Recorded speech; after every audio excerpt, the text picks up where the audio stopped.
and welcome to everyone joining us from New York City and from around the world for today's webinar. I am Kian Tajbakhsh, and as the coordinator of the Committee on Forced Migration at Columbia University's Global Centers, which has organized this event, I am pleased to welcome my distinguished panelists who will address the role of journalism and the news media in covering forced migration and its aftermath. I would like to thank Bruce Shapiro, Professor Bruce Shapiro, for putting together today's panel. Bruce Shapiro is Executive Director of the Dart Center for Journalism and Trauma, a project of Columbia University Graduate School of Journalism, which encourages innovative reporting on violence, conflict, and tragedy worldwide. He is an award-winning reporter on human rights, criminal justice, and politics. And Professor Shapiro is a contributing editor of the Nation magazine and the U.S. correspondent for Late Night Live on the Australian Broadcasting Corporation's Radio National. He is adjunct professor and senior advisor for academic affairs at Columbia University, where he teaches journalism ethics. I am also very pleased to welcome today's distinguished guests, whom Professor Shapiro will introduce more fully after I give a quick overview of the Committee on Global Centers and the Committee on Forced Migration. The Committee on Forced Migration is an initiative of Columbia University's Global Centers led by Professor Safwan Masri, the Executive Vice President for Global Centers and Global Development. Columbia Global Centers works within countries that host large numbers of refugees, including cities such as Amman, Istanbul, Nairobi, and Tunis. In response to the combined crisis posed by the pandemic and forced migration, the Global Centers established the Committee on Forced Migration in 2018 to address this crisis.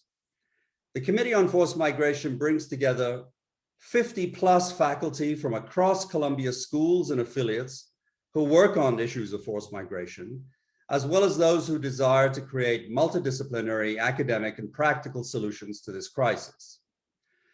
This initiative is one of a number of forced migration related activities the Global Center supports.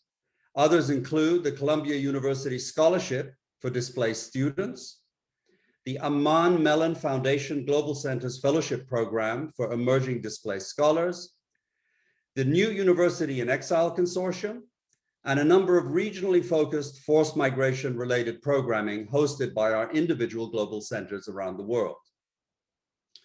The goal of the Committee on Forced Migration is to maximize Columbia's ability to provide an institution-wide platform to engage, support, and share information across Columbia's community of faculty, students, staff, and researchers, and also to act as a convener to bring together the world's thought leaders around the issue of global migration.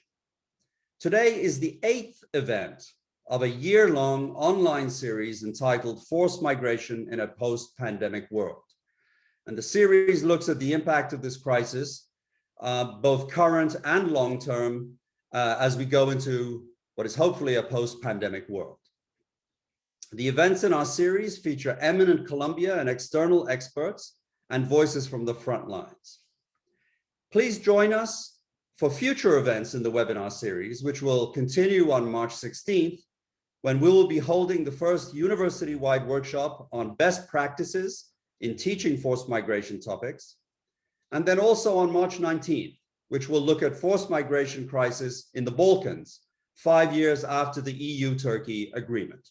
All are welcome to attend. The details can be found on our website. Now I'm going to turn it over to Bruce, who will moderate today's program and introduce our distinguished panelists. Thank you, Bruce. Thank you, Kian. It's wonderful to be here and wonderful to be in this virtual room full of colleagues all over the world from across so many disciplines. I wish we could all be in the same space, but the upside of Zoom is that we're able to have this truly global conversation about a crucial global issue. I am Bruce Shapiro. I direct the Dart Center for Journalism and Trauma, which, as Kian said, is based at Columbia Journalism School and convenes journalists, clinicians, researchers, and other thought leaders to talk about the many issues that arise in the covering of violence and crisis and tragedy.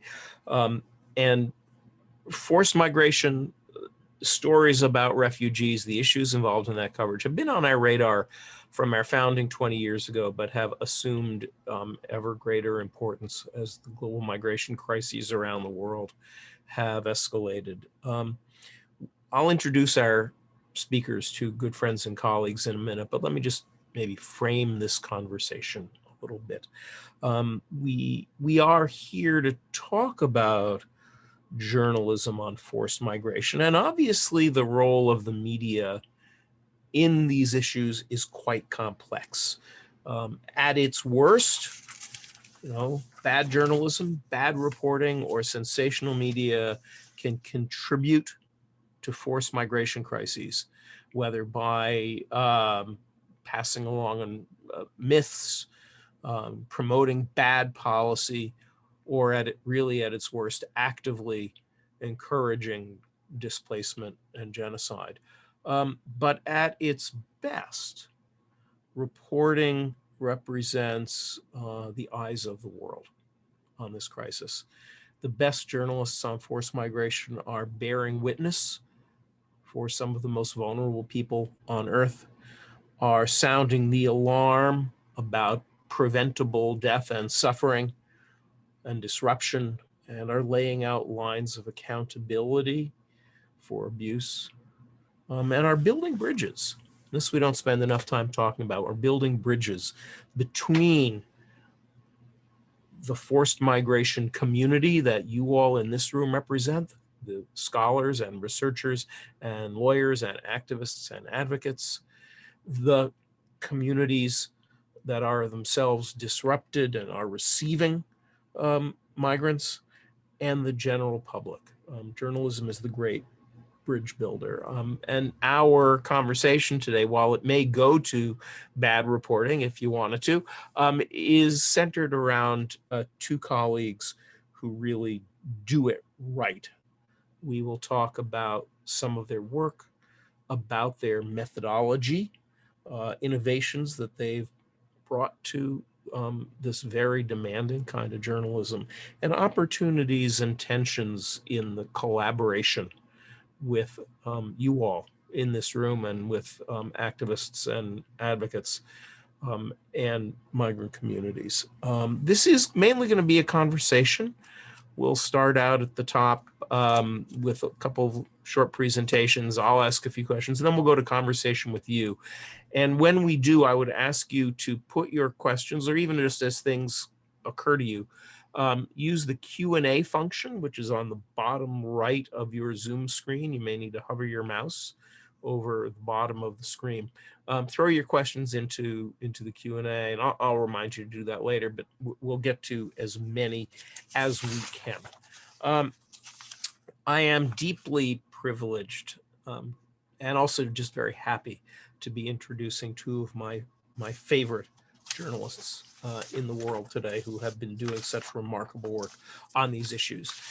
I am joined by Ismail Einashe, who's an award-winning journalist and a writer covering migration, human rights, and international news. He's written for The Guardian, the BBC, The Nation, NPR, many others.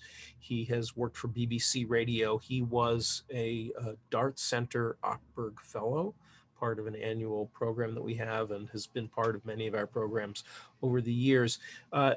Ishmael is uniquely qualified to talk to you today for two reasons. First of all, he is the senior journalist on a remarkable collaboration called Lost in Europe, a cross-border community of journalists, more than 20 journalists who together are tracking the fate of missing migrant children, are investigating and narrating missing migrant children throughout Europe on issues like trafficking and abuse. He'll talk forced labor. He'll talk a great deal about all of that. And Julie Turkewitz, who is the Andes bureau chief for the New York Times, covering Colombia, Venezuela, Bolivia. I'm going to read the whole list because it's so cool. Colombia, Venezuela, Bolivia, Ecuador, Peru, Suriname, and Guyana. Before she moved to Latin America a couple of years ago. Julie was, and this was how we first met, the New York Times correspondent in the far West, based in Denver, covering mass shootings, wildfires, and all kinds of other large-scale traumas with courage and aplomb. I've asked Julie and Ismail each to introduce their work a little bit, talk a bit about the projects they're working on now, and then we'll go to conversation. And Julie, I think we'll start with you. You've recently been focusing on doing some extraordinary reporting on Venezuelan migrants in Colombia and the border migration crisis. And in particular, you recently did a kind of truly epic story following one pregnant mother and people around her over 6 months on this almost Homeric journey from Bogota to Venezuela and back. Talk a little bit about that work and about how these issues have unfolded in your reporting. Sure. First of all, thank you so much for having me. This is obviously an incredibly important topic. So I moved to Colombia really right before the pandemic hit, and it was clear from the very beginning that Venezuelan migration was going to be a major topic of our reporting over the years. Venezuela is receiving or has experienced, the worst economic collapse outside of war in modern history. And there are millions of people who are leaving the country in search of something better. Many of them are ending up in Colombia. There's nearly 2 million Venezuelan migrants in the country right now, in a country of 50 million people. And so you can imagine how that has affected both countries. The story that you're talking about really actually began. We followed this one mother, Jessica, who when we met was 4 months pregnant, and her 6-year-old son. And the way that the story began is I was working with a colleague, Federico Rios, who's a photographer based in Colombia, on a story about the fallout from the pandemic. And it was really the first 6 weeks, the first 2 months or so of the pandemic. And we were looking at the way that the sort of the quarantines and shutdowns were affecting the economies and the sort of daily lives of really people who were sort of emergent middle class, aspirational middle class in Colombia and Latin America, which is a huge number of people whose families have really been able to rise up in recent years, but had very, very little in the way of any kind of safety net. And so when the quarantines hit, people were really devastated quite quickly. And so we launched this sprawling project, and we started traveling all around Colombia, talking to people. And one of the sort of recurring themes in this, sort of on the ground reporting was the way that this coronavirus crisis was affecting Venezuelan migrants, who were really people who had just arrived, who maybe had a home. There are apartments here in Bogota called pagadiarios, which are pay-by-day apartments or motels. And so people who were living in these kinds of situations and maybe making daily wages really had nothing and were on the streets right away. And so everywhere we went in Colombia, we were seeing Venezuelan families on the road going back to Venezuela. And a lot of them didn't necessarily think that things were going to be that much better back home, but at least they had a family house that they had abandoned or a family member that they could stay with. And so originally, we were going to put that in the context of this very large story about how the crisis, the coronavirus crisis was affecting Colombia and Latin America. And I had a very smart editor who said, no, you have to pull this out. And so it's actually some of the stories of Venezuelan migrants ended up in the first story. And we decided to pull out the story of Jessica and her son, who were really like the very first people that we met, some of the very first people that we met on this trip that we were doing all over Colombia. And I think it really is, it is an example of just finding a story that is going to be representative of something larger and just sticking with it. And so we met, there were literally just lines of people walking on the highway north of Bogota, and we pulled over and got out and started walking with people and talking with people, and that is when we met Jessica and her son. And her son, Sebastian, was just particularly impressive in his energy and view of the world. I mean, they had been walking since like 5 a.m. that morning, and it was just dusk, and he was just charging along the highway like he was on this great adventure and sort of pushing everybody along. And, you know, his grandma was really having a hard time, and he was just going. And I think their story really stuck with us. We stayed with them for a couple of hours. We took down their phone numbers and all their names. And eventually, when my editor was like, look, you got to pull this out and create a bigger story, we got back up with them, which was quite complex because one of their their only cell phone had been taken from them. They had been robbed, and then we had to find them on Facebook, and there was a whole complex way of just getting in touch with them. But the overarching question was, things are really bad in Colombia right now with the pandemic, but what could possibly await them back in their home countries, right? And we started to see that Venezuelan migrants were not the only ones experiencing that. In other places on the African continent, in Europe, people in Southeast Asia, people were going back to their original homes, but these are places that had been torn apart. Their economies had been torn apart. They'd been torn apart by war. Some of them were facing individual threats themselves. And so there really was this question of like, what are their lives going to be when they get back? And in the case of Jessica and Sebastian, we found that when they went back to Venezuela, things were not better at all. And so they decided to then return to Bogota. And we just kind of kept following that. Like, it was just sort of one of those stories that you just know is going to be a story, and you just need to keep going with it. And I was sitting with Federico the other day, and we were talking about where Jessica and Sebastian are now and how things are going, and just how representative they are of so many other people that we know and have been following for other parts of our reporting. Yeah. And I have a million questions, and including some things about images and data and all sorts of stuff. We'll have time. We'll circle back to that. I now want to bring Ismail forward here. And I should have said at the beginning, I meant to say that Ismail is doing this remarkable work on leading the Lost in Europe project, and he brings a unique perspective to it. And I know you don't mind me saying this, Ismail himself came to the UK as a child refugee and has forged a career in journalism rooted in telling those kinds of stories. Ismail, tell us a little bit about Lost in Europe, how it started, and the kind of work, the kinds of stories you've been doing. I will. Thank you, Bruce. And thank you, Julie. It's a pleasure to be with you all.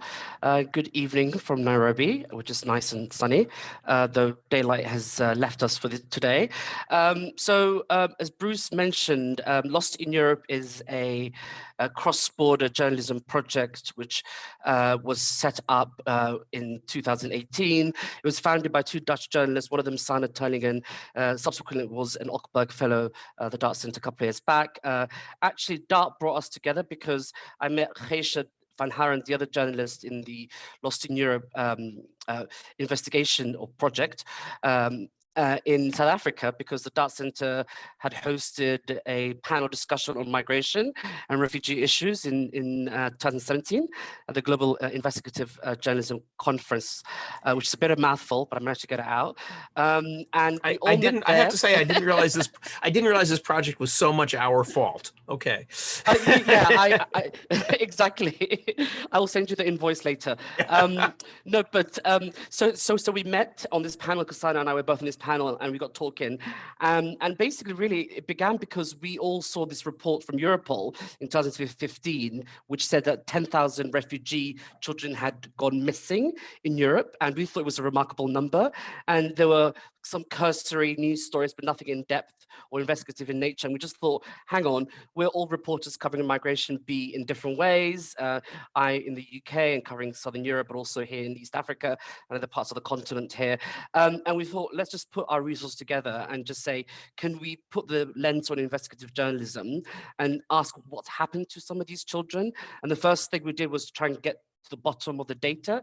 So we got some grants, luckily, from a couple of EU-funded journalism initiatives that support investigative journalism in Europe. And we did a data bootcamp in the Netherlands and sent freedom of information requests to nearly all EU states. Not all of them came back, and we were able to get about 7,000, I think, 7,034 in 2017 to be able to locate that had gone missing in Europe. And then from that point onwards, it sort of grew from this small sort of collective. Now we are much more of a, I hope, a serious outfit, in part because we've got another grant from the Dutch Postcode Lottery to try and really imagine how you could do cross-border journalism. And the point of it is because, of course, these stories go from one country to the other, and the stories that in this case we follow unaccompanied minors obviously start, usually entry point is in Greece or Italy, where I spend a lot of time in, and then their story moves and traverses across Europe, and they come into contact with all kinds of authorities and so on. So in order to deal with this issue, just sticking with this example of Lost in Europe, we felt it was really important to bring in investigative reporters from across the continent to work together, but not just anybody. We grow at the speed of trust, because we have to make sure that the reporters that we're working with have a commitment to telling a different, more nuanced, complex human stories that are rooted in, storytelling and reporting that is sensitive, that respects the dignity of people on the move. And that is often something that's missing. I'm sure we'll get into this whole conversation a little bit later on. And now we've got these big plans in terms of, as Bruce mentioned, there are about 20 journalists currently, and we are now in 10 countries in the EU. We are also moving beyond the idea of investigative journalism, or finding things out, investigating things, getting out to the mainstream press and so on, which we do. We have partners, for example, in the UK, I work with The Guardian, the BBC, the Dutch broadcaster is supporting us, and the German broadcaster and so on. So we have this big media, local media all across Europe. And I just wanted to mention briefly a couple of stories that we've worked on, investigations. And then I'll mention a little bit about the broader sort of things that we're doing, which I'm sure we'll pick up in the conversation as we go deeper into this issue. One of them is we call it Vietnamese migrant file, and it's been, the issue of Vietnamese minors being trafficked from their country, usually via Russia, China, Eastern Europe into the UK, but via countries like the Netherlands, Belgium, and France is not new. But the age demographic has got younger, and we have followed that story for some years. And actually, one of the stories that I'm sure Linda will be sharing on the chat is a couple of years back, we did an investigation in the Netherlands, which revealed that in a 5-year period, 60 Vietnamese children had disappeared from Dutch shelters. These are protected shelters in which the children are held. And these children often, their family are involved sometimes in the trafficking. They have to pay the snakeheads. There's a lot of money that goes into the whole operation. So they actually want to be found by the traffickers. And 60 children had disappeared, and the Dutch police and immigration services suspected most of them had ended up in the UK to work on cannabis farms and in nail salons. And one of the things that we found working cross-border on this issue with, looking at unaccompanied minors, but also the broader issue of migration in Europe, is that police don't talk to each other across borders. So, one of the most recent investigations we've done, which my colleague Sana just did in the Netherlands in January, follow the stories of 2 of the young people that were found dead in the Essex lorry case. And actually, their stories were known by the Dutch police, the information wasn't passed on to the British police, opportunities were missed, and so on. And also, some of our colleagues in Germany had just produced an hour-long documentary for German television. The other investigation I wanted to mention also is the Nigerian file, we call it. And this started, again, the Nigerian story that I've been following as a reporter for many years. In Italy, in Sicily, I spent a lot of time in Palermo and in Sicily. And that story, again, isn't new. But what is new is that since, the so-called migrant crisis, the numbers of Nigerian girls and women that are trafficked usually exclusively from Edo State in Nigeria, the numbers have doubled, according to the IOM. Also, another thing that's happened is that the age demographic is getting younger, and we've heard more recent stories that traffickers in Libya that are smuggling these girls and trafficking them in basically want to keep their virginity intact because there's a premium for the underage sex market that is operating and flourishing in Sicily. And for that story, I followed the story of Osas Egbon, who's a Nigerian woman who herself was trafficked from her home state in Edo, Benin City, where she's from. She's been living in Italy for 18 years. She now has a family, but she really struggled through unbelievable obstacles to free herself from those who held her in these bonds, these juju bonds, which is how they, usually the traffickers use the spiritual beliefs of the girls and the women to keep them in chains. And Osas is a powerful woman, very strong, determined, steely eyes. And she founded this group with other women, Nigerian women, called Women of Benin City. And I did a story with the BBC last year where we followed her story in setting up a shelter for women like herself. It was the first by and for Nigerian women in the mountains of Sicily. And some of the women were fleeing really horrendous situation. One woman had recently jumped from a second-story building in Palermo to escape somebody who was abusing her and who was her trafficker. So we've been following this story, both in terms of looking at unaccompanied minors and what happens to them, following at the borders. We have colleagues who've done this story from the French and Italian border to our Greek colleague Ellie Zotu, who works for this AFKI, this Greek newspaper in Athens, and she's followed what's happened in the camps there in Moria and so on. To myself, following the story in Sicily in the UK. I also have to mention I work quite extensively with Kate Stanworth, who's another colleague of mine, a photographer, and again, that lens of photography and visuals are really important in the storytelling. Yes, I'll stop there for now, but I'm sure we'll pick up some of the wider issues. I didn't get to mention some of the interdisciplinary ways that we're working, but I'm sure we can bring that up. Yeah, no, and we will indeed circle back. I mean, and look, Ismail and Julie, both of you are working, it strikes me, on the one hand, on this huge canvas. Ismail, when you mention the sheer numbers of missing and unaccompanied children in Europe alone, it's rather hard to get your mind around it. And the same thing, Julie, with the extent of displacement and forced migration in Venezuela and throughout the Andes. And on the one hand, as journalists, you're dealing a lot with data. There's a tension between data and the particularizing it in human stories. Julie, one of the things that really struck me about Jessica's story were the visuals, the photography. Nothing particularizes a story like gripping images. But also what struck me is that the photos are kind of they're deeply embedded photos. They're images very much kind of from the perspective of Jessica and her son.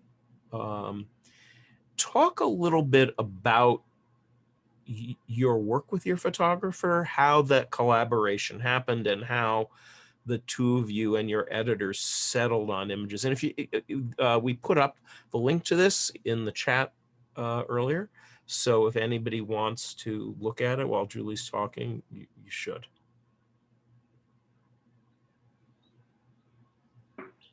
So I work very, very, very closely with photographers. In the particular story of Jessica, I worked mostly with photographer Federico Rios. And in Venezuela, I work often with photographer Meredith Kohut and another photographer named Adriana Loureiro Fernandez. And in this particular case, I mean, particularly between Federico and I, it was a very close working relationship. And Federico really was working as a reporter throughout much of it. We were very lucky that we met them from the very beginning.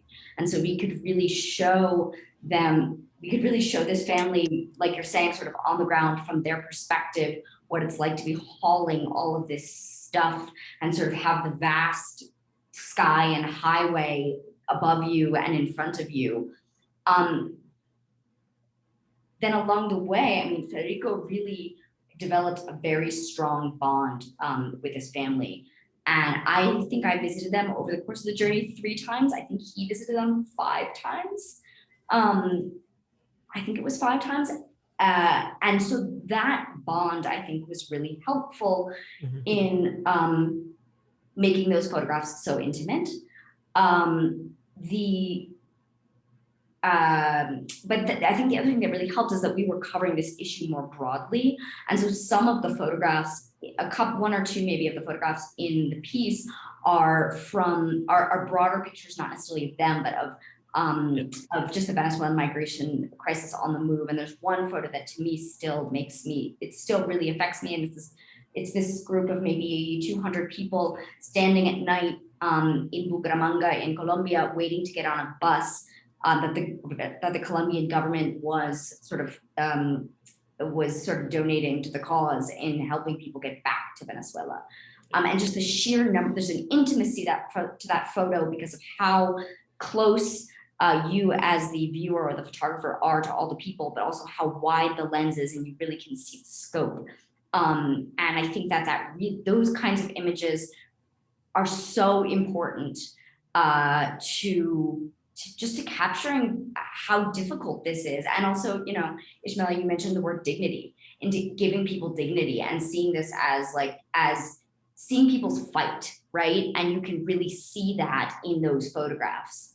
And then, you also mentioned cross-border work, right? And so we, as the New York Times, are incredibly lucky because we work with a network of photographers and local journalists. And so I work a ton with a Venezuelan journalist named Ismail Einashe, and she and one of the photographers based in Venezuela were able to go visit this family in Venezuela, and to be able to have the photographs of them showing what it was like when they got back, right? If the big overarching question is, what is it going to be like when they return?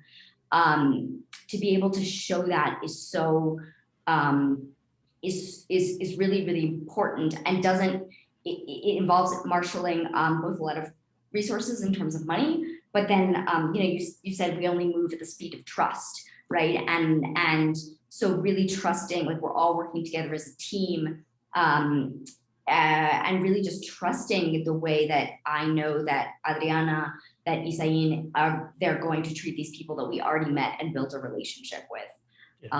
Is really important, and is really just building that trust and building those relationships with photographers and other teammates is just invaluable. I should say that your colleague in Venezuela, Adriana, is a graduate of Columbia Journalism School, whom we are very proud of. That is very true. That is very true. She's an enormous talent. Talented and courageous. Just one of the spectacular photographer. Ismail, let me just say, first of all, again, put your questions into the Q&A. For any of you who want to look at the images that Julie was just talking about, if you click onto the New York Times link in the chat, you will see those images. And you can also kind of look at them afterwards. Ismail, as you were talking and laying out the huge range of exploitation and violence and manipulation which these children whom you're reporting on, with which they're so affected, I couldn't help but think about what the complicated responsibilities of the journalist to these kids. It's not just about the story. And I think sometimes people who are not in our profession have the idea that we're working in a just purely extractive way. We're there to get the story and then we move on. Talk a little bit about how Lost in Europe has strategized that kind of ethical question of how to help kids whom you encounter, what your responsibilities are, and where they stop, frankly. Well, that is a tough question. That's something that all journalists reporters have to contend with, particularly because the situation that people are working in is multifaceted, fast-moving. There are people involved, vulnerable people, marginalized people, people who don't have a platform, people who don't have food, who don't know where they're going to be sleeping the next day. And then often you come in with, you know, your reporter hat and being backed by some media organization, or in my case as a freelancer, often by some grant, thanks to the Pulitzer Center or somebody. You know, you go into that situation, and then what is your role? What is your responsibility? How do you deal with that? How do you deal with the aftermath? I think is a really key question, and how to involve children and their families, particularly children who've experienced trauma, is a really important aspect of that. I think in Lost in Europe, it's a cross-border journalism project. Most of the journalists in the project are freelancers, others are staff. So we have that distinction already, whereas the freelancers usually have more time on the project. The staff journalists usually only get involved if there's a tip or an investigation that they can sort of co-publish, which is one of the ways we actually work.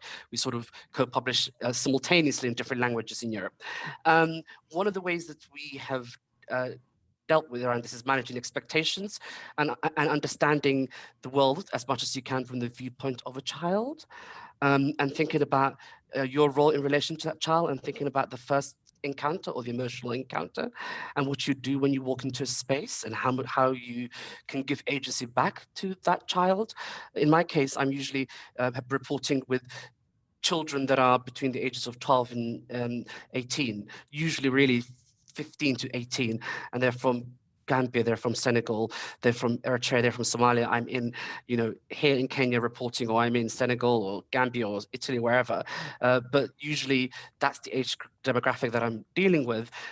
So you have to be mindful of that. I think also not only just giving them as much agency as you can in this space, but the aftermath, I guess that's what your question was leading to, Bruce, and the emotional complications that come with that. Now, I have a particular take on it. I know it's not the take of everybody, but I see this as much to do with social justice in the work that we do as reporters. I'm not an advocate, I'm not a campaigner for migrant rights, but what I see myself as is that my work, because it's in depth often, because I don't do breaking stories and breaking news, I do long form investigations and so on, and I work in different lenses while using art to kind of look at this question of people on the move.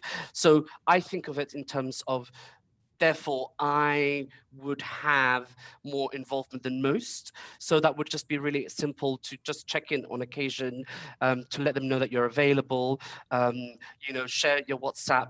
I'm friends with literally dozens and dozens and dozens of young teenagers, largely from West Africa in Europe, and I met them all various points of their journey, and some of them have done really well, some have not, some have made it to where they wanted to get to, but nonetheless they're on Facebook and they're sharing images and so on all the time, and I actually think that's quite helpful, because what I've realized is that look, it's good to have that engagement. Doesn't mean you have to compromise yourself, your emotions, or your privacy. But I think opening up a little bit really allows people to open up. And actually, I've had so many stories that I've worked on over the years, where I became so involved with people that, you know, in the end, I've got much better stories. And I'll just briefly mention the story of Ali Sona, who's amazing. I met Ali many years ago while doing a story in southern Italy, in Basilicata, in this little tiny town called San Chirico Rappo. And it was, they were doing a theatre production of Jason and the Argonauts, and they were this theatre company from Ravenna and Napoli that were doing this production, and it was, you know, to try and bring both the very old sort of ancient and the modern sort of contemporary understanding of this issue, fusing African sounds and music. And they had Ali as one of the leaders. He's from Gambia. He made the journey in 2014. His brother died in one of those big boat sinkings, but he made it alive, thankfully. His mother also died. His father died when he was very young. And I got to know Ali quite well, and he stayed in touch with me. And he had lost touch with his family back in Gambia. He didn't know what had happened to them. He had just the name of a relative he called Bro Haji. And I went to the Gambia some years back and I found Haji. And Ali had thought that he had siblings that were surviving, and he thought he had all this other family in the Gambia. It turned out he did not, and actually there was this distant relations that were in Senegal. But the long story short, in the end, what happened is Ali, I gave that information to Ali, and he went back with the Italian broadcaster Rai, and they did this really beautiful documentary of him going back home and reconnecting with his family and so on. And now Ali has put me in touch with other young people when I'm doing stories within the Gambian community. So that connection, you know, mostly ends for most journalists because they do the story and it's over. For me, I see it as a resource, I see it as a strength, and a kind of responsibility to also stay on top of the story and to keep those connections. And finally, just to say, another issue around this is what to do when people contact you and ask you for advice. For example, I know people have asked me for advice in Europe. I'm on the border here. What should I do? How should I cross? I can't give them information on that because I don't want to influence their journeys. What I could do is put them in the way of an NGO. Mm-hmm. And Julie, how have you wrestled with this one too? This question of the sometimes immediate needs of people whose lives you're chronicling, or connecting them to resources, or how has that played out for you? You need to unmute. There we go. Yeah, I mean, this is an issue that I think every journalist face, right? And has to sort of navigate this, this tricky question. From, you know, I think from the beginning, we make it pretty clear with the people that we're working with that we're journalists and that we're here to tell our story, and that we're, you know, people often get confused. We show up, they think that we're from an NGO and that we're immediately going to be able to help. And just to be able to communicate that, like, that is not our role, and that, you know, we are here to tell your story, and that is all that we can offer, and that we want this experience to be a dignifying experience for that person. So if that person doesn't want to participate, like, that is 100% within the sort of realm of their rights, and we'll say thank you and we move on. And my goal is always to find people who want to participate in what we're doing, and find it to be an empowering experience. Yeah. Mm-hmm. Well, and I was just going to ask both of you, and then we'll go to the Q&A where I see some questions are beginning to pop in. And please, folks, do use the Q&A. How have you both worked with the sort of interdisciplinary collaboration thing? You know, you mentioned NGOs, Julie. How do you work as journalists with NGOs and researchers in the course of this reporting? You're not doing the job of NGOs, and yet they are there doing this work. Julie, why don't you start, and then Ismail, you chime in on that. I mean, you know, I see NGOs typically in a pretty traditional role for us as journalists, in that I go to them often for understanding of bigger pictures, if they are the kind of NGO that has data and stats, for an understanding of sort of what the situation is looking, the very, you know, the changing situation is looking like on the ground. And, you know, and then also often for pointing us towards people that we can speak with, and who are interested in speaking, who have stories that they want to tell.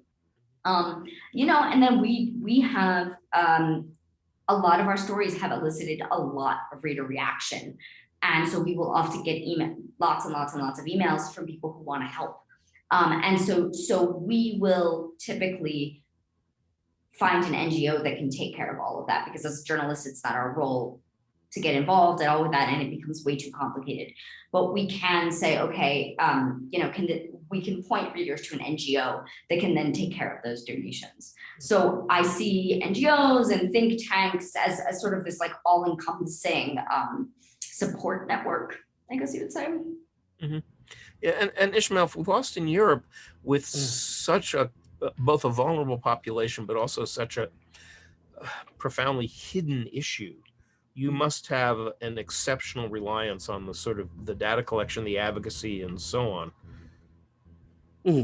Well, we place a lot of emphasis on data, and we have colleagues that are working on doing freedom of information requests, but also working Bruce, in a more interdisciplinary way, I think is one of the ways that journalism has to go and change. It's one of the things that we have discovered. So for example, we utilize, so if I do a story, or one of my colleagues, does a story that it reports or investigates something, usually it's out and then it's sort of done. And sometimes in the case of the Vietnamese story in the Netherlands, there was political, reaction because, there was an investigation in the Dutch parliament, and that's the kind of success that you hope for when you investigate something. But usually that's where the story stops. So what we thought is, how do we take the stories that we've got? Obviously, we work with children. We have to be very mindful and of the legal and safeguarding environment in whatever country we're reporting in, and also we have to be very, very mindful of the ethical and trauma way in which we engage with them.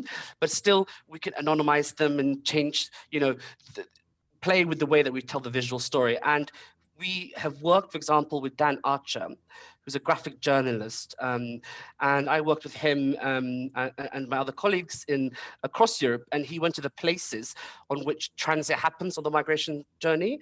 So we think about a truck that's been abandoned, a boat, a border crossing, and often because children cannot be shown, and sometimes we can't name them, often we can't name them. How do we visualize that and bring the humanity to it? And what he did is use the lens of graphics and animation. We also worked with Tania Bruguera, who's a Cuban artist, and she had a show at the Tate Modern in London, all about migration in the Turbine Hall, which is a huge space in the Tate Modern in London. And we did a data boot camp with her, where we worked with her and Bern O'Donoghue, who's a Brighton-based artist, and she took the data and the stories we had and reimagined it through installation and interactive art. And also now, finally, I'd mention, we really believe in working with citizens. We've got this funding from the Dutch Postcode Lottery, and we work with the Free Press Unlimited in Amsterdam. And we're developing a whistleblowing app that this Dutch company is building. And the idea is that we want members of Europe citizenry to share tips, information, and the idea is that we work on the leads that come from that. So it'll be kind of an app, it'll be online. We're still in the early stages of it. So it's really important to work in a different way, I think, and use a different lens always, just not the standard kind of reporting. You have to work with other people, artists and animators and researchers, and Julie's already mentioned extensively about the NGO that I also, wholeheartedly agree with. Yeah. Ted Perlmutter has asked an interesting question, which is about a way. His question is, what role is there for forced migrants telling their own stories, as in giving them their own cameras, letting them shoot? And this is something that has been done in refugee camps and elsewhere. Have either of you worked with, whether it's cameras or oral histories? Yeah, Julie. So I can speak to this a little bit. I think that idea and that concept and playing with that concept is really interesting and can do a lot to broaden these kinds of stories, because at the end of the day, these are, we as journalists have one particular perspective, right? And as much as we can try to do justice to people's stories through using their own words and ideas and thoughts, it's still being filtered through us and through our editors. I did a little bit of this with this story of Jessica and Sebastian. We were faced with the challenge that we couldn't follow them the entire time. And so we had them sending us photographs. We had a WhatsApp chain where I was just constantly asking them to send us their audios and their photos and their videos from the journey. And then one of the most instructive, and I hadn't realized this until right now, Bruce, but this is stuff I actually picked up in a Dart Center workshop in which we were talking about children in trauma. And I remember listening to John Woodrow Cox talk about the way that he does work with children. This is a Washington Post reporter who's wonderful reporter who's written on children victims of gun violence. And has done a lot of work from the perspective of children. And with both of those stories that we've shared links to, both of them, it was really important to me that the children's perspectives really came through. And in the case of Jessica and Sebastian, at one point on the trip, I gave Sebastian a little notebook and like some crayons. And he started drawing his impressions of what he was thinking, and then sending us WhatsApp pictures of his journey and his thoughts. At one point there was like a house in Venezuela and a house in Colombia, and there was pictures of him. And that really helped me get into his head. And so that stuff didn't end up necessarily being like, you don't see that when you see the report, but it informed the way that I was trying to see the situation. And I am very interested in continuing that kind of storytelling. It's something I have some ideas floating around about how to continue to do that kind of thing and tell these stories, particularly from kids' eyes, so that other kids can understand them, so that a kid in Kenya can read about a kid in Venezuela, a kid in Colorado can read about a kid in Venezuela, etc. Ismail, how do you think about this? Right. Well, I think so. This is the first question that Ted asked. So, what role is there for forced migrants telling their own stories? Well, I think there's I should begin by answering that question saying that there should be space, but there isn't space. And that's just the way that things are.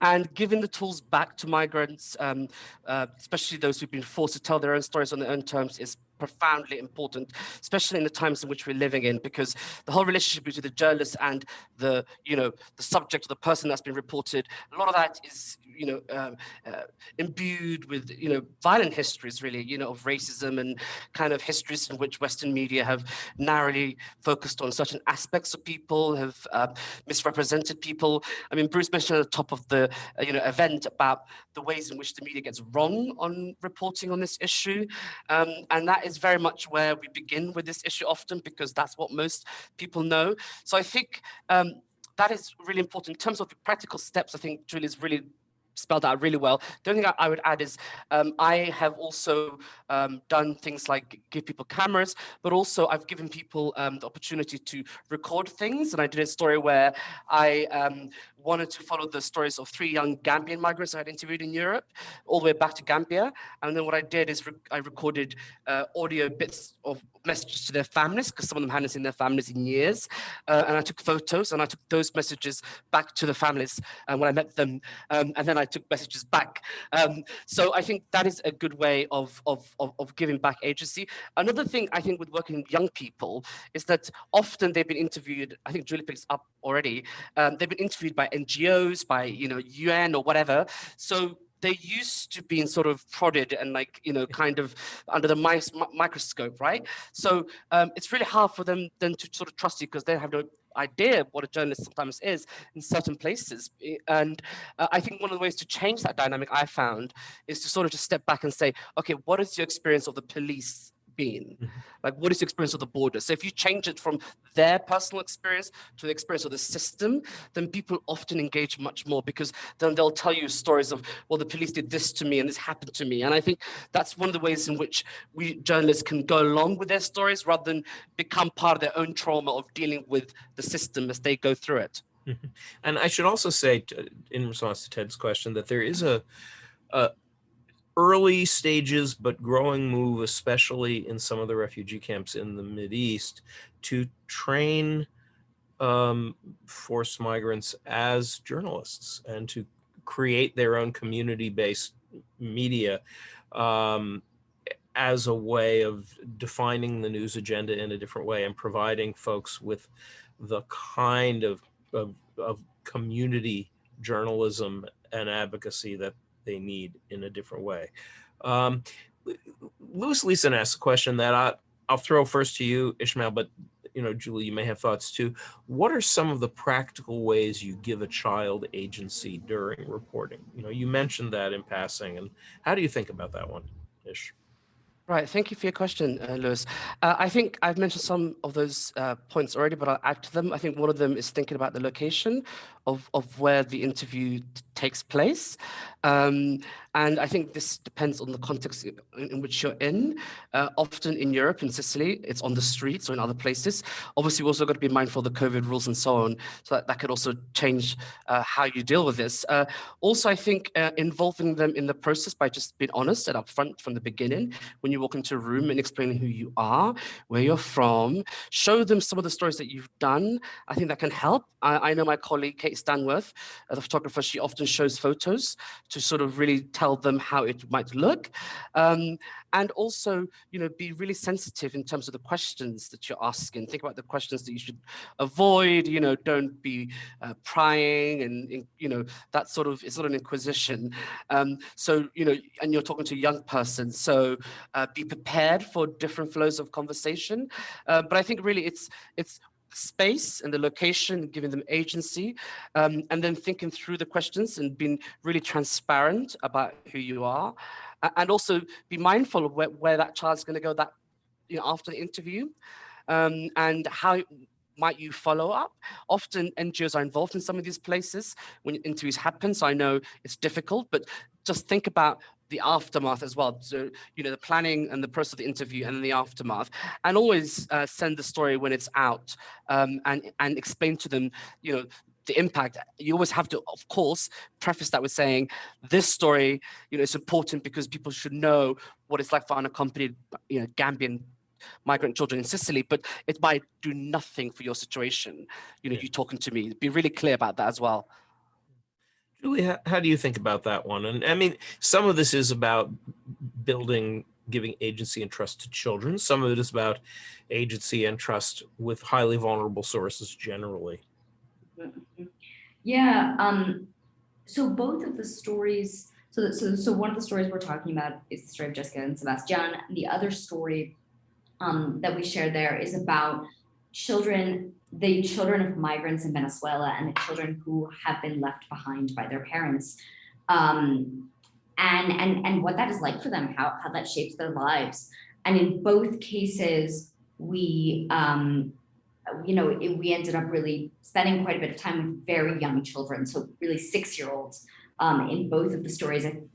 I think the lead of the children left behind story was 8, and I also think this is something that I picked up from John Woodrow Cox is, he talked a lot about spending a lot of time. If you're going to do something like this, committing to spending as much time as possible with these children, and so that it's about meeting them where they are and just sort of, walking into a situation that it can be the most comfortable for them, whether that's walking with them on the road and just chit-chatting about whatever they're interested in, or meeting them at their home and just sitting with them at their home and asking to see their bedrooms and asking to see their toys or their schoolwork, or walking around the neighborhood with them, whatever that is to make them feel like comfortable, and then also just to let them speak as they wish and to share as they wish.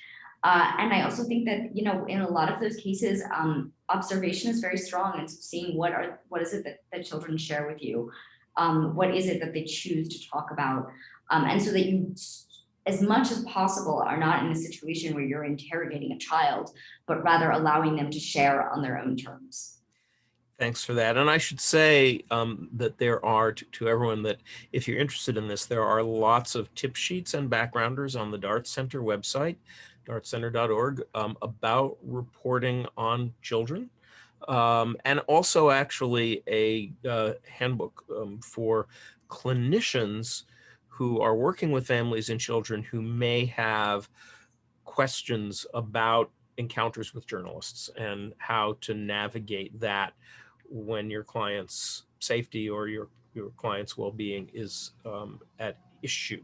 All right, Gwen DeLuca is gonna put both of you on the spot a little bit personally.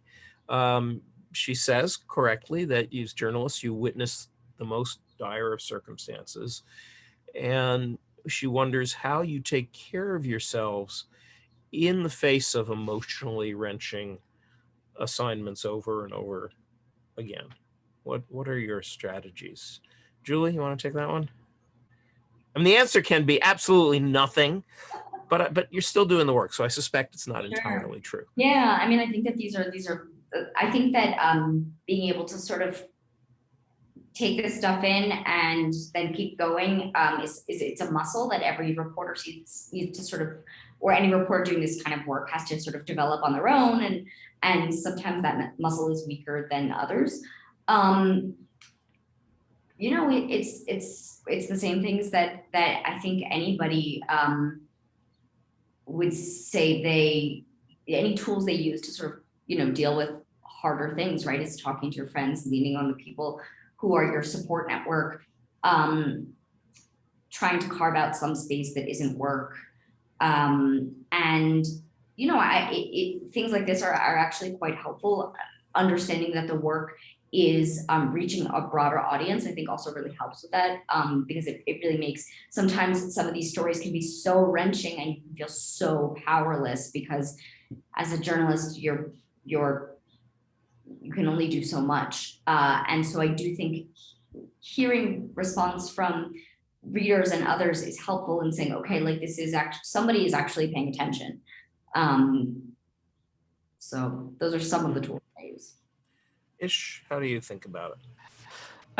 Well, I agree with what Julie said. I think a lot of this is sort of, you know, practical things like talking to family and friends. I think also finding a community is really important. And for me, the dark community has been really helpful because before I was doing these stories on my own, and I didn't know that there was a whole thing called trauma journalism and that there were terms and actually what I was feeling in the reporting, and I felt instinctively was wrong, was actually wrong. And there was actually all these studies and especially, you know, people who've studied this for years like Bruce, who actually, you know, then, you know, gave me the vocabulary to talk about it. So I think it's finding your community as a journalist is really important. I think also that can be your community of journalists if you're a woman. There's lots of really exciting feminist groups, journalists of color, LGBT journalists, journalists who are of refugee background as well. I think this beat is really complicated. It's complex. It's emotionally gut-wrenching, but I think we're all drawn to it because it's really exciting. I mean, I cover this beat exclusively. I do other stories, but you know, I came into journalism because I was interested in migration stories and because I was a researcher on migration. I got a job at the BBC and then became a journalist. So for me, it's the most exciting beat in the world, and also because you can do so many things with it, right? It's not just, you know, people moving across borders. It's like the climate change issues that are happening. It's COVID. There's so much happening with this beat. So you know, find a community, and find a person. Final thing, find a person that you can call before you go somewhere on assignment and after, that you can have a debrief, because that can really help. But someone who knows, and they probably shouldn't be your partner or your family member. There should be a good friend who's a colleague who knows the beat, who you could just have a, you know, hour chat with or a glass of wine or a coffee with. Thank you both for that. And I should say, Gwen, thank you for the question. There are, again, a lot of resources and backgrounders on the Dart Center website on self-care, on collegial support, on finding professional help if you need it. And I should say for the non-journalists kind of in the room that 20 years of research into our tribe has revealed that, you know, on the one hand, journalists do experience obviously a high degree of both direct and secondhand trauma exposure, but also that we are a resilient group. That in fact, the ability, as Julie and Ismail have just been articulating, to tell stories, to gain mastery over data and difficult situations, to frame stories in ways that give them meaning, and to have good colleagues, all of these are sources of resilience that buffer the sort of devastating content of what we so often are reporting on. That doesn't mean we aren't affected, and there is certainly PTSD and burnout and other issues one wants to be concerned about in our profession. But while our degree of trauma exposure is high, our work does buffer it, and that's an important thing. Lynn O'Donnell, another Ockberg Fellow and wonderful human rights journalist, asks, what impact has the pandemic had on the overall situation for undocumented children?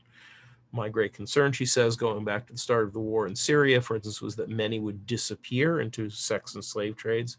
Is it correct to assume that the pandemic has made it much more difficult to trace and find children, as well as to police and bust the criminal rings that exploit migrant and refugee children? Ismail, why don't you start on that one? What are you finding the impact of the pandemic has been on the communities that you're looking at? Yeah, thank you so much, Lynn O'Donnell, for that question. Me and her were both on the same year on the Ockberg Fellowship in 2017. I think, in short, the answer to Lynn's question is yes. I've done a couple of stories already looking at the situation of COVID and migrants in Europe and in Africa. And right at the beginning of the pandemic, we saw that basically thousands of migrants here in my region at the moment, in the Horn of Africa, East Africa, were left stranded, abandoned, where from the Horn to Libya, where the migrants are stranded and abandoned. States responded really terribly. In South Africa, for example, they're building a wall between South Africa and Zimbabwe, which they've always wanted to, but the pandemic has given the cover to do so. In Austria, during the beginning of the pandemic, they suspended the right to asylum, citing the pandemic as a reason. In Malta, there's been similar situations. In Italy, I did a big story, which I think I shared on the link as part of Lost in Europe. We investigated Italy's use of quarantine ships to quarantine migrants. So these are migrants that have been taken from the hotspot in Lampedusa, and I managed to get access to one quarantine ship. Now, these are cruise ships, these are tourist ships, which are now being used for the purposes of quarantining migrants at sea. They're usually 12 miles off the coast. At any time, they're about 5 or so. And I got access to one of the ships and spoke to this young guy from Burkina Faso, and he described a pretty horrific situation, and also the fact that the authorities routinely in Europe, particularly in Italy, do not believe the age of a child. They insist that they're 18. They usually write that they're 18, and he had to fight his way to make sure that he got his rights reinstated. But really, the situation for COVID, both for children that are already in the system, young people that are already in the move in Europe, is pretty bad because, migrants, again, unsurprisingly, have become a scapegoat for the coronavirus. And this is what I was covering in Italy. I was there for a couple of months last year. And it's the same here, unfortunately, what's happening in Kenya even, and across the world. I'm sure it's the same in Latin America. And also the dangers associated with the, with people being stuck in places has, as Lynn's question alludes, creating more of a situation where people have been exploited. So one of the things that I'm going to investigate this year, I hope, is looking at what we've been hearing in Libya, is the situation of organ harvesting that's been happening largely with young people from the Horn of Africa, and that has apparently increased. Also, the connection houses in which a lot of Nigerian girls are held in, the girls have got much younger, and that situation has got really bad, and COVID has aided that. So I think the picture's pretty bleak in some ways, and I think also the states across the world have used this pandemic as an opportunity to enact really terrible, harsh border policies. And the UNHCR said last year that, 57 countries who had these restrictions because of the pandemic did not even make exception for those seeking asylum. And I don't think that's necessarily going to go back anytime soon. Mm-hmm. So you're painting a grim picture there, Ismail. Julie, what are you thinking? Yeah, so, I can speak more specifically to the situation here in Colombia with Venezuelan migrants. And one of my major concerns is about education. And that already many of the children who were coming over with their parents were either not enrolled in school or were just being enrolled in school, or who had parents who had enrolled them but maybe didn't have a ton of education themselves. And so they were these children were already at a disadvantage. And Colombia has had one of the longest pauses in in-person schools, I think, at least definitely in the continent, if not in the world. And generally, the concern in Latin America, as I'm sure is elsewhere, is about dropout rates, especially kids who are 10, 12, 13, just not going back to school after this. And Venezuelan migrant children, I think, are particularly vulnerable to this. They're the least likely to have some sort of, apparatus to do distance learning. They're the more likely to need to go into the workforce because their parents can't find jobs. They are certainly susceptible to all kinds of violent and criminal elements that exist, you know, all over the place, but particularly in Colombia. And so I think that education is going to be I think I know that we risk sort of losing a generation of, you know, potentially educated migrants. So that's definitely something that I'm watching. Yeah, we have about 5 minutes left, and if anyone has more questions to throw into the Q&A, please do so. But let me ask the two of you something, because take advantage of the fact that we are in this Zoom room full of people from various disciplines all over the world focused on these issues. As you go about your reporting over the course of the next year or so, what kinds of data or analysis or other intellectual capital do you wish you had for this next phase of your reporting? How can the community surrounding the Columbia Global Centers and the Forced Migration Project here be thinking about what you and other journalists need to be carrying this work to the next level? Ish, how do you think about that?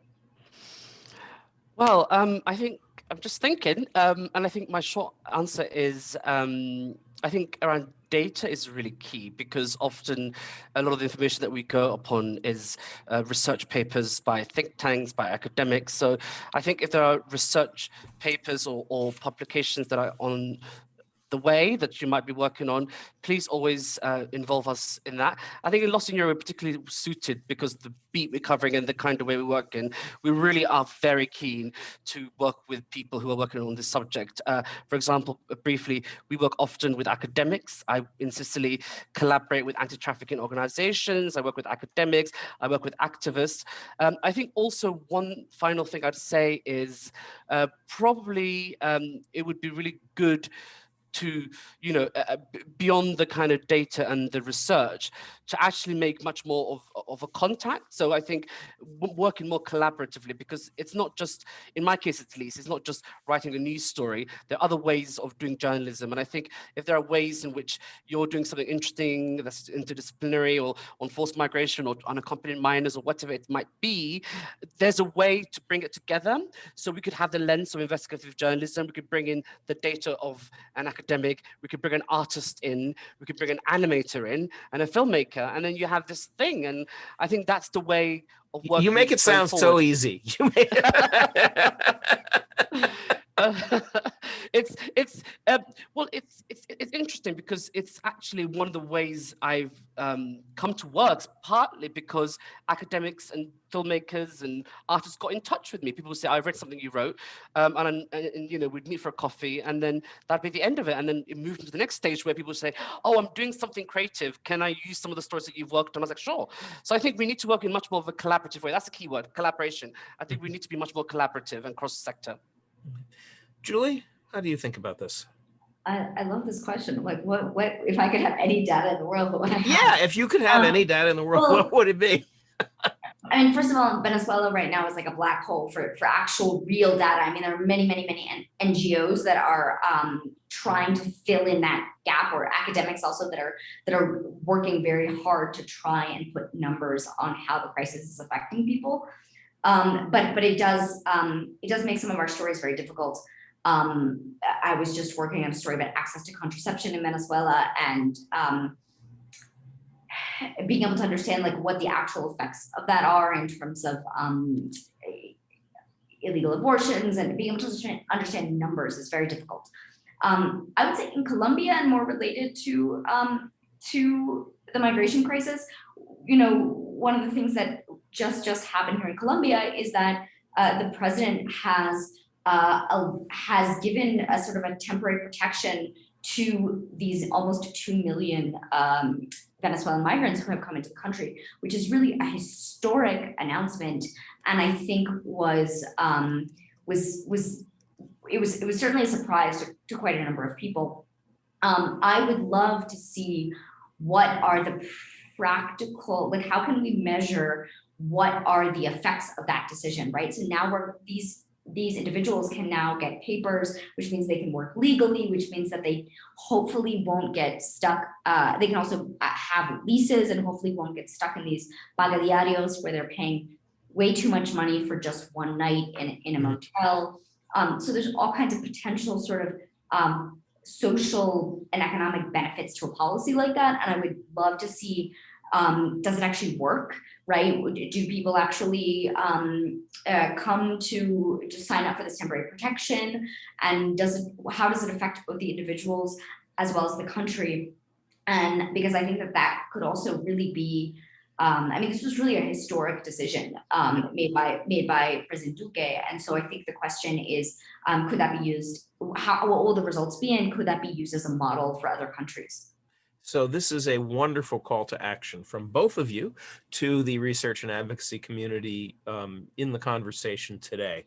I want to thank Julie Turkewitz, Ismail Einashe, both of you for your work, for your clarity and openness in talking about it today. I want to thank the team at the Committee on Forced Migration and Columbia Global Centers. Please join the Columbia Committee on Forced Migration for future events in this webinar series, which will continue on March 16th with the first university-wide workshop on best practices in teaching forced migration topics. Then an event on March 19th will discuss forced migration in the Balkans.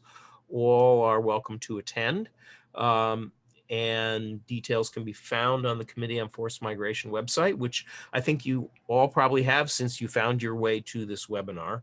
I want to thank also my colleagues at the Dart Center for Journalism and Trauma, especially Kate Black, for pulling this together. Thank you all. Continue all of you your good work and be well.